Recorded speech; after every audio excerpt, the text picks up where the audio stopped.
നിങ്ങളുടെ ഫേവറേറ്റ് സീരിയലുകൾ ടിവിയിൽ വരുന്നതിന് മുൻപേ സൺ നെക്സ്റ്റ് ആപ്പിൽ കാണാം. ഇനി എല്ലാവർക്കും മുൻപേ കാണൂ. ഇപ്പോൾ തന്നെ സൺ നെക്സ്റ്റ് ആപ്പ് ഡൗൺലോഡ് ചെയ്ത് സബ്സ്ക്രൈബ് ചെയ്യൂ. യൂണിഫോം തയ്ച്ചു കൊടുത്ത് കിട്ടുന്ന കാശ് കൊണ്ട് മിച്ചം പിടിച്ച് അവർക്ക് കൂടി അവള് പുതിയ ഉടുപ്പ് വാങ്ങിക്കൊടുക്കുമല്ലോ. പിന്നെ പാട്ടും നൃത്തവും ബഹളവും.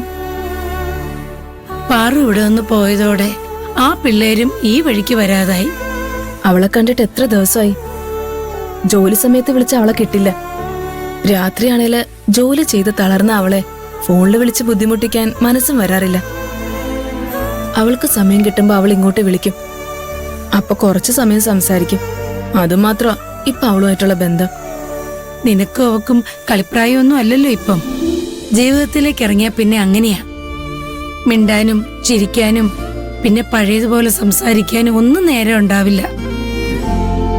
പാറുവാണെങ്കിൽ ഈ കുടുംബത്തിന്റെ വലിയൊരു ബാധ്യത സ്വയം തലയിലെടുത്ത് വെച്ചിട്ടാ ഇവിടുന്ന് പോയിരിക്കുന്നേ. എന്നാലും നമ്മളെ കാണണമെന്ന് അവൾക്കും ആഗ്രഹം ഉണ്ടാവില്ല അമ്മേ. നമ്മുടെ കൂടെ പിറന്നാൾ ആഘോഷിക്കണമെന്ന് അവൾക്കും ആഗ്രഹം ഉണ്ടാവില്ലേ? ആഗ്രഹം ഇല്ലാതിരിക്കുവോ? നിനക്ക് നിന്റെ സങ്കടങ്ങൾ എന്നോടെങ്കിലും പറയാം. അവൾക്ക് അതിനു പോലും ആരുമില്ല.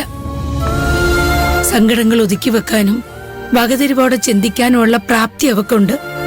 അതാ ആകെ ഒരു ആശ്വാസം. അവളെപ്പോലെ സങ്കടങ്ങൾ ഒതുക്കി വെക്കാനുള്ള കഴിവൊന്നും എനിക്കില്ല. അവളെ ഒന്ന് കാണണമെന്ന് എനിക്ക് നല്ല ആഗ്രഹമുണ്ട്. അവളുടെ പിറന്നാൾ ആഘോഷിക്കണമെന്നും ആഗ്രഹമുണ്ട്. അവളുടെ പേരും നാളും പറഞ്ഞ് മുത്തുമാരി അമ്മൻകോവിൽ നാരങ്ങാമാല സമർപ്പിക്കാം. അപ്പുവിനെയും അമ്പാടിയെയും നീതുവിനെയും അടുത്ത വീട്ടിലെ പിള്ളാരെയൊക്കെ വിളിച്ച് നമുക്കൊരു പായസം ഉണ്ടാക്കി കൊടുക്കുകയും ചെയ്യാം. അതൊന്നും പോരാ, എനിക്ക് അവളെ കാണണം. അവൾക്ക് അങ്ങനെ വരാൻ കഴിയുവോ? ലീവ് കിട്ടില്ലെന്ന് നിനക്കറിയില്ലേ? അവൾക്കല്ലേ ലീവ് കിട്ടാത്തെ?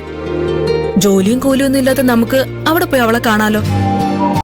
രാത്രി ബസ്സിൽ കയറി ഇരുന്നാ മതി, നേരം വെളുക്കുമ്പോ അവിടെ എത്തും.